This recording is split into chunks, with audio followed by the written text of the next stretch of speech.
Hey everybody, welcome and happy 4th of July weekend. I guess we actually do get a little holiday in here, and that's good.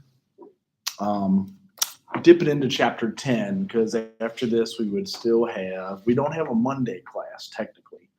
So we would have 11 and 12 next week and then 13 and 14 the week after that. And then we're done. So it is rather quick. And I do want to get you through all the way Dubois and Miley. So you're ready for your self-assessment. So we've got social policy in chapter 10, and is defined as principles and courses of action that shape quality of life. And that's obviously in the work that we do, things that we try in social work. The purpose of public policies are to redress inequities in social institutions and to provide assistance to persons in need.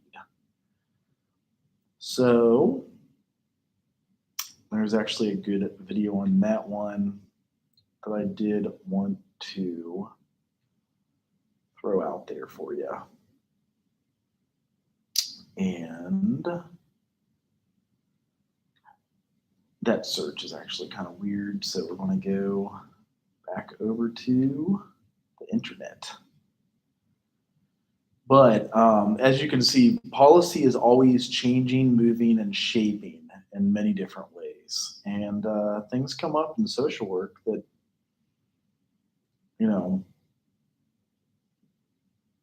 change that, and we see it. So here's one for school policy, and you'll deal with this in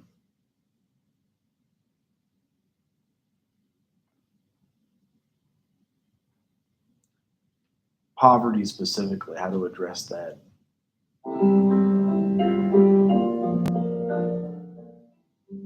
Each year in the United States, over 12.9 million students attend school that are in poverty.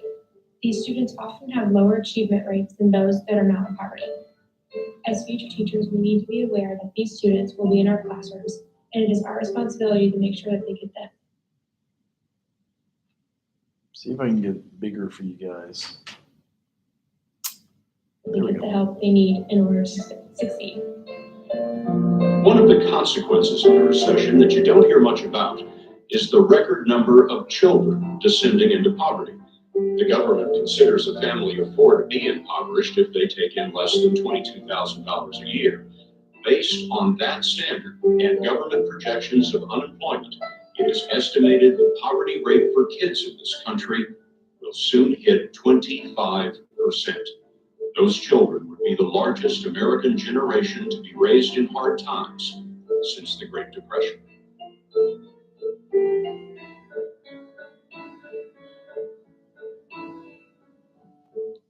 They get the help they need in order to succeed. So they're 6 times more likely to drop out of school.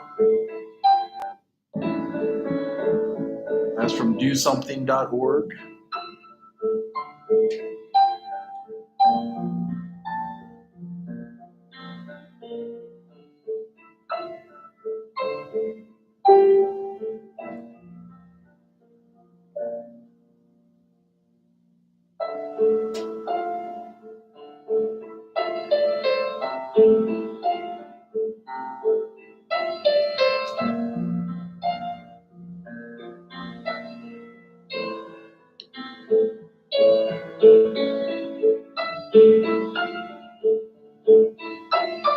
The food insecurity is a big one. That's why I always hit on this, because brain development is huge. In COVID, that number increased by a lot. Free and reduced lunches.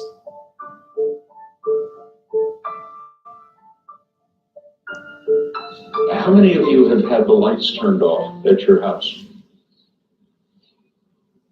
How do you study when you don't have the lights on at home? We have emergency flashlights, and I usually have to use them. I just light candles and sit around in a circle of candles. Candles? Yes, ma'am. I use candles because my mommy brings some I'll go out to the car and turn on the overhead and read out there and study.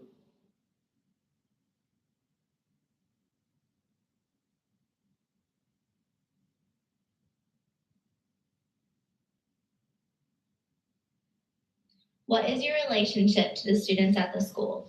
I am a reading recovery teacher. What are some of the struggles that the students in your school face on a daily basis? Many of our students have little supervision at home due to parents working. Therefore, they have difficulty getting homework done. They may not eat well or possibly not get enough sleep.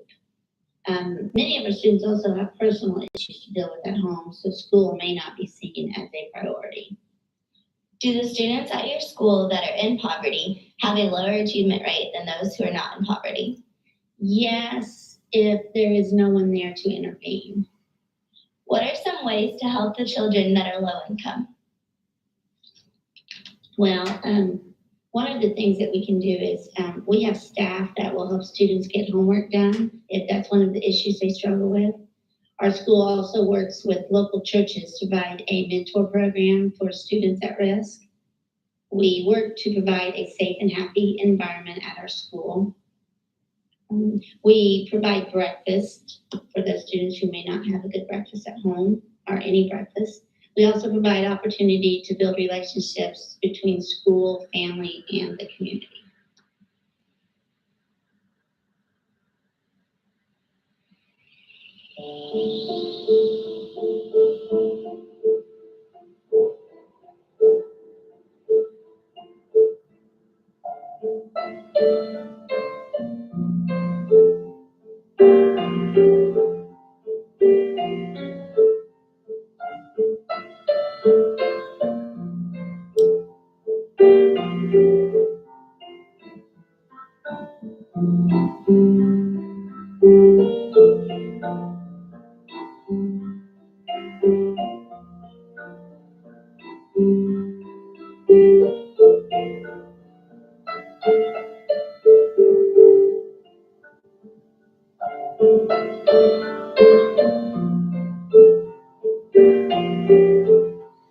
So those are some of the poverty difficulties. A few of the others coming in here that policy can address. So social policy as a process. First off, we have the policy formulation. About a year and a half ago with COVID starting quickly, we had to make that policy quick. So that was tough. But there's still information gathering all the way out to policy implementation, and that was quick. Social policy as a product. There's programs and services. There is enacted legislation and even executive orders by the president. Sometimes congressional actions or judiciary interpretations, and then administrative decisions. So those are some of the things that come up. And then to analyze those policies, we have this policy analysis. So focusing on policy, the specifications, the feasibility, the merits, applications from formulation to implementation of policy, legislative analysis and lobbying. That's what we see in Congress. Then there is social policy and political ideologies.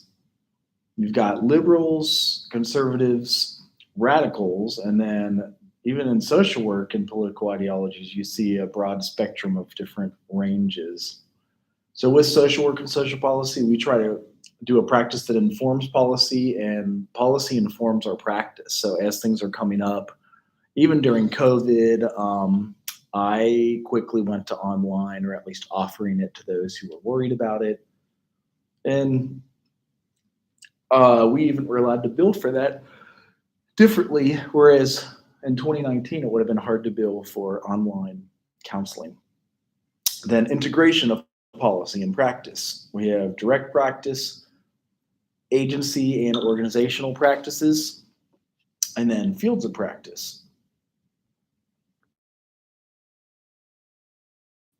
They've got the social service system, social welfare institution, societal context, and then global context and international policies.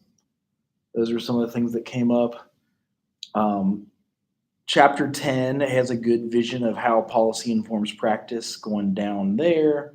And then based off of, after client and social work interaction in the agencies and our field of practice, we have policy influencing practice. So like making those decisions on the way back up as different things we experience come up. And then there's the examples of ways policy influences practice. It can determine the interaction between clients and practitioners. It may reflect the intent of the agency. It also establishes service priorities and identifies target population groups. So next we have other examples of way policy influences practice. It will stipulate funding parameters. It specifies jurisdictional boundaries and directs practice activities. Also, we have street level services, and a lot of this is from Lipsky. So there's the governmental service sector with different examples like street level bureaucracies, and there's the street level bureaucrats where they allocate welfare and protect public policy. They're subject to bureaucratic constraints.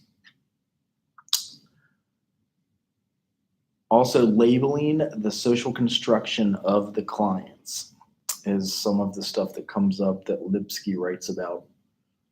So here's some of the history of public welfare. And this is, the 100 years ago was the progressive era. That's when a lot of social work was just starting up. Some of the funding came then after the New Deal and the Great Depression. That was in the 1930s.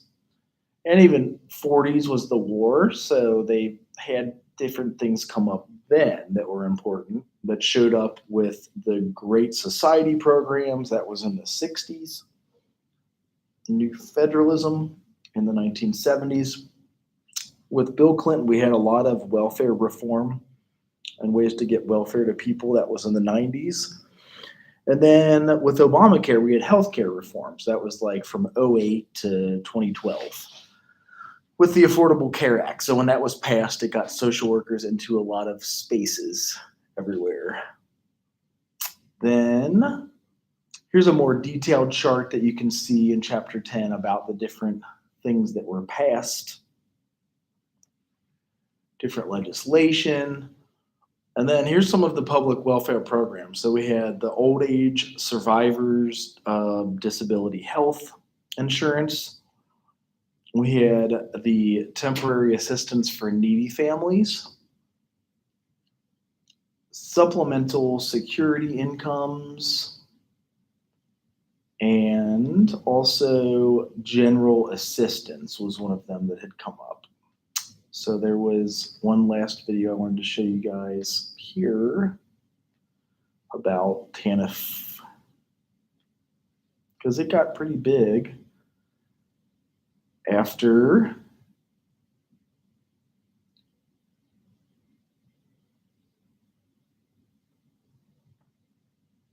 the 2000s for sure, some of the Bush era politics.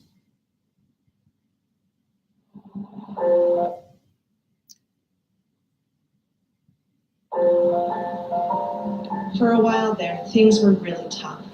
I'm raising my little boy, and all I could find was part-time work. It's hard to be upbeat when you're just hanging on by a thread. My little boy was the only thing keeping me going for a while there.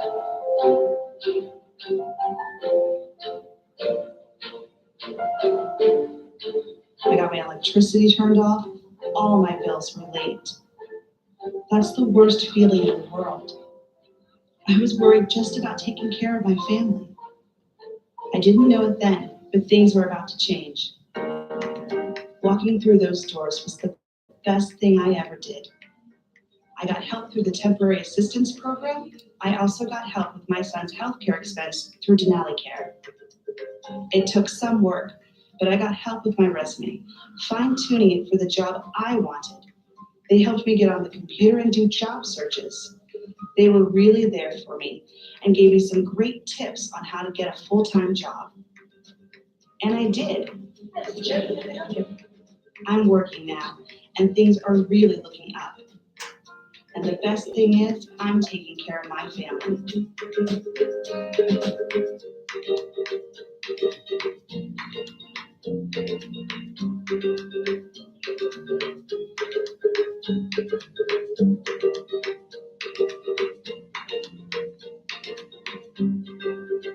So that's some of the stuff you'd see that help in those challenging situations. Here's how welfare reform came out with Bill Clinton. This was in 1996. My name is Charles Botts, and I would like to welcome you to this training on Workforce Development, TANF 101. In this training, you will be introduced to temporary assistance for needy families. This program is one of two that make up the vast majority of services offered as a part of the American Job Center's one-stop locations. This training will provide you with key terms and essential concepts that will serve to orient you to the TANF program. At the conclusion of the training, you will be better familiar with who the program is trying to serve, how the service delivery mechanism operates, as well as the services that are provided. Thank you again for your time, and I hope you find this training to be informative and helpful. Temporary assistance for needy families was part of President Clinton's welfare reform efforts in 1996. The prior system was put in place by President Roosevelt as a means of helping the economy recover from the Great Depression, as well as mitigate the economic waves resulting from World War II. This newest version of financial assistance for families in need is meant to be more focused on job search assistance and timeliness. In fact, the program is built on the foundation that individuals will only be eligible to receive assistance for a limited amount of time. And in order to continue to receive assistance, they must comply with very specific program parameters around a number of job search and professional development related activities. In order to help families through their times of emergency and need, the TANF program is built upon 4 core pillars: time limit, child care, additional services, and the individual employment plan. Because the program is specifically for families, the program requires its customers to address first their need for child care so that they are in a position to find full-time permanent employment. As stated earlier, there is a concentrated focus on the temporary nature of the assistance. There are built-in time limits so as to prevent the financial assistance from going on long-term. Each customer has the opportunity to develop his or her own individually customized employment plan. This is based on their specific needs as well as their employment goals. The individual employment plans are composed of work-related activities, educational advancement, and skill development. There are also additional services that can be delivered based on a customer's specific situation. While the demographics of being a TANF customer are varied, there is one common trait. All TANF customers must be parents or legal guardians. The customers must be responsible for the care of at least one dependent. This is the unifying factor that designates a family. As opposed to programs like WIA, TANF is not funded or administered on the national level, but locally by each state. The administering organizations may be different from state to state. In some states, TANF is administered by the Department of Social Services, like in Connecticut. In other states, TANF is administered by the Department of Children and Families, such as in Massachusetts. The common element is that the state government is responsible for the program as well as its administration. TANF has served its local population since 1996 under the careful control of state regulations. I hope you have found this brief overview of the Temporary Assistance for Needy Families program to be informative and insightful. I trust that this information will help you to better serve your customers and to be a more productive member of the KRA team. Thank you so much for your time. I look forward to future opportunities to serve you. So you kind of see the breakdown of how they did temporary assistance for needy families and the work they do. Last few here are the public welfare programs. We had Medicaid, Title 19, and then Medicare was Title 28. And on top of that, SNAP, which is the Supplemental Nutrition Assistance Program. And some of those you also get WIC for women, infants, and children, and social service block grants, Title 20. So they do a good overview. The reason we pay attention to this is that a lot of our funding comes here to apply to a job. That's where it's going to come from. This could also be included in the global social work paper and where funding is and how much they get paid. So wanted to end a little early so you guys have a chance to work on that and get caught up where you have to. And I will see you all actually Wednesday. So about 5 days from now.